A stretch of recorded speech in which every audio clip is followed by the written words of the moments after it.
How to fix videos not playing on WhatsApp. So guys, in this tutorial video I will tell you how you guys can fix that. So it was very easy. For that we would simply go to WhatsApp. So I would simply open WhatsApp Business. You can open WhatsApp just upon you. After that you guys would simply click on top right corner 3 dots.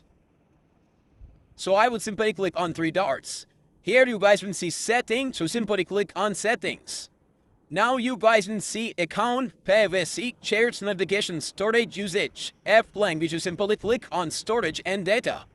Once you click on that, you guys will see when using mobile data photos, when connected on Wi-Fi, you simply select photos.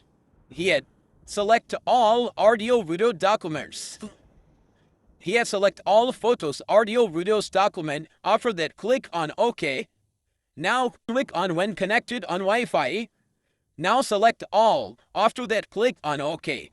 Once you do that, your videos will be start playing. That's how you guys can do that. Thanks for watching.